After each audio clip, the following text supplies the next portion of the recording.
Mission current affair के PT programme में आप सभी का स्वागत है। आज का पहला प्रश्न है, नरेंद्र मोदी द्वारा किस राज्य में देश के पहले इंटरनेशनल बुलियन एक्सचेंज का शुभारंभ किया गया? जिसका सही जवाब है गुजरात।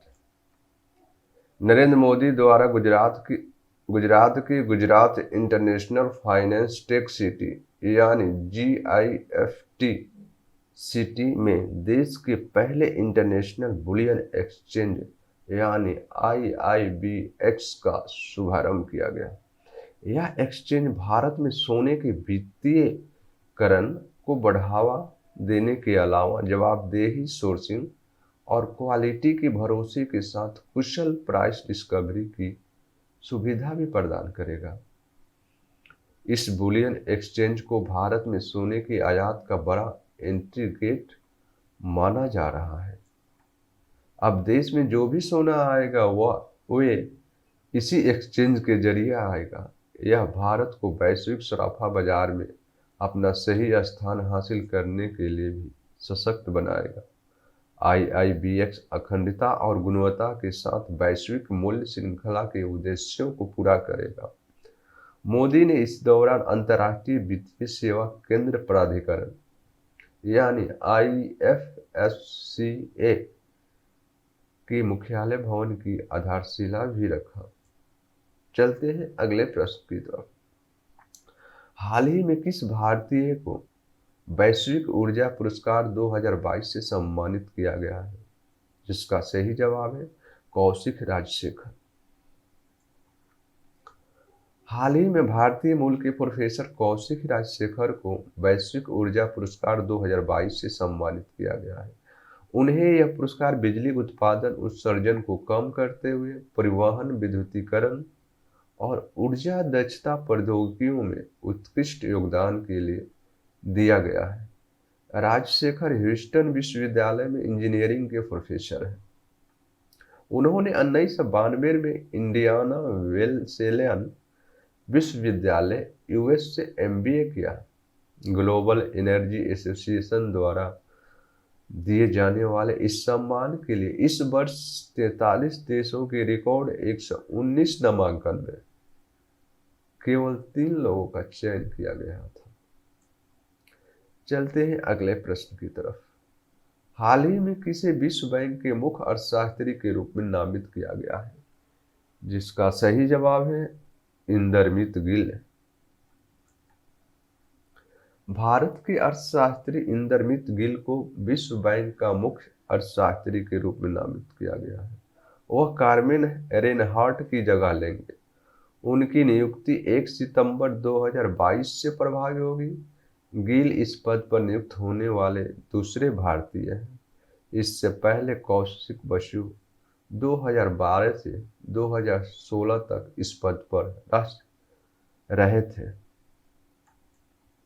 गिल अभी वर्ल्ड बैंक में इक्विटेबल ग्रोथ फाइनेंस और इंस्टीट्यूशन के वाइस प्रेसिडेंट हैं। गिल ने 1993 से 2016 के बीच भी विश्व बैंक में काम किया। इसी दौरान उनके कार्यों में विकास अर्थशास्त्र में विकास नीति के निर्देशक, यूरोप और मध्य एशिया के मुख्य अर्थशास्त्री हैं। आर्थिक भूगोल पर 2009 की विश्व विकास रिपोर्ट के लिए कर्मचारी निर्देशक, पूर्वी एशिया के लिए कार्यवाहक मुख्य अर्थशास्त्री शामिल थे। गिल 2016 से 2021 के बीच ड्यूक यूनिवर्सिटी में लोक नीति के प्रोफेसर रह चुके हैं। वह अमेरिका के जॉर्ज टाउन यूनिवर्सिटी और शिकागो विश्वविद्यालय में भी पढ़ा चुके हैं। वह ब्रुकिंस इंस्टीट्यूशन में वैश्विक अर्थव्यवस्था और विकास कार्य में नॉन रेजिडेंट सीनियर फेलो भी थे। चलते हैं अगले प्रश्न की तरफ। हाल ही में किस राज्य ने अपने इंटरनेट सेवा प्रदान करने वाला पहला राज्य बन गया है? जिसका सही जवाब है केरल। हाल ही में केरल राज्य ने अपने इंटरनेट सेवा प्रदान करने वाला पहला राज्य बन गया है। केरल अब देश का पहला और एकमात्र राज्य है जिसके पास अपनी इंटरनेट सेवा है। Kerala fibre optical network limited यानी KFON को दूरसंचार विभाग से इंटरनेट सेवा प्रदाता का लाइसेंस मिल गया है। KFON एक राज्य सरकार की पहल है जिसका उद्देश्य डिजिटल अंतर को खत्म करना है। सभी सरकारी कार्यालयों, शैक्षणिक संस्थानों, अस्पतालों आदि को जोड़ने वाला एक विश्वसनीय, सुरक्षित और स्केलेबल इंटरनेट प्रदान करें। आर्थिक रूप से पिछड़े परिवारों को मुफ्त इंटरनेट प्रदान करने के लिए इंटरनेट सेवा प्रदाताओं, एकाधिक सिस्टम ऑपरेटरों और दूर संचार सेवा प्रदाताओं के साथ साझेदारी करना है। चलते हैं अगले प्रश्न की तरफ। भारत और किस देश के बीच अंडमान सागर में समुद्री साझेदारी अभ्यास यानी MPX किया गया, जिसका सही जवाब है जापान। भारत और जापान के बीच अंडमान सागर में समुद्री साझेदारी अभ्यास यानी MPX किया गया। इस अभ्यास का उद्देश्य इंटर ऑपरेबिलिटी को बढ़ाना, जहाजरानी और संचार प्रक्रियाओं को सुव्यवस्थित करना है। इस अभ्यास में INS सुकन्या, एक अपतटीय गश्ती पोत और JS समिदारे, एक मुरासेम श्रेणी के विध्वंसक शामिल है।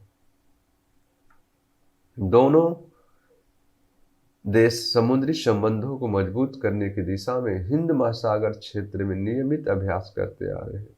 यह अभ्यास हिंद महासागर क्षेत्र में सुरक्षित अंतर्राष्ट्रीय शिपिंग और व्यापार सुनिश्चित करने की दिशा में दोनों नौसेनाओं के बीच चल रहे प्रयासों का हिस्सा है। मिलते हैं अगले प्रोग्राम में, तब तक खुश रहिए, मस्त रहिए और पढ़ते रहिए।